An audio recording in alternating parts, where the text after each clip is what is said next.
जय श्रीराम. आजचा आपला विषय म्हणजे धनत्रयोदशी. हा दिवस कार्तिक कृष्ण पक्षातील त्रयोदशी तिथीला येतो. याच दिवशी धन्वंतरी देवता समुद्रातून प्रकट झाले असे मानले जाते. म्हणून या दिवसाला धन्वंतरी त्रयोदशी किंवा धनत्रयोदशी असे म्हणतात. धनत्रयोदशीच्या दिवशी धन्वंतरी देवाची पूजा केली जाते. भगवान धन्वंतरी हे आरोग्य आणि आयुष्याचे दैवत मानले जाते. या दिवशी आरोग्य, आयुष्य, संपत्ती यासाठी प्रार्थना केली जाते. या दिवशी सोने, चांदी, भांडी किंवा धातूच्या वस्तू खरेदी करण्याची प्रथा आहे. आपण काय करायचं, सकाळी किंवा संध्याकाळी घर स्वच्छ करून सुंदर रांगोळी काढून धन्वंतरी देवता, कुबेर आणि माता लक्ष्मीची पूजा करायची. नवीन भांडी, सोने किंवा चांदीच्या वस्तू विकत घेतात या दिवशी. या दिवशी दीपदान करणेही शुभ मानले जाते.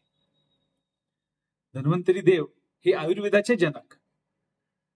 त्यामुळे या दिवशी लोक आरोग्य जपण्यासाठी शपथ घेतात आणि आरोग्याशी संबंधित सवयी सुरू करतात. नॉर्मली आपण या सगळ्या सवयी 1 जानेवारीला सुरू करतो, पण हिंदू धर्माच्या हिशोबाने जर मानलं गेलं तर हा दिवस अगदी उत्तम. दिवाळीचा पहिला दिवस. या दिवशी आरोग्या संदर्भात आपण काही नवीन सुरू करू शकतो. काही ठिकाणी या दिवशी यमदीपदान केले जाते.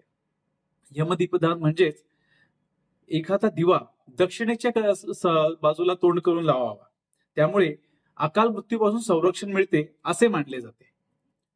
धनत्रयोदशी हा आरोग्य, समृद्धी आणि याचा शुभारंभाचा दिवस आहे. या दिवसाने दिवाळी सणाची सुरुवात होते आणि तो आनंद, आरोग्य आणि संपत्तीचे प्रतीक आहे. आजची माहिती तुम्हाला कशी वाटली हे मला कमेंटमध्ये नक्की सांगा. आणि आपल्या धर्माबद्दल कुठलीही रूढी, परंपरा ही आपण का करतो, का जपतो याच्याबद्दल तुम्ही मला कमेंटमध्ये प्रश्न विचारा. मी त्याच्याबद्दल तुम्हाला उत्तर देण्याचा प्रयत्न करेन. धन्यवाद. जय श्रीराम.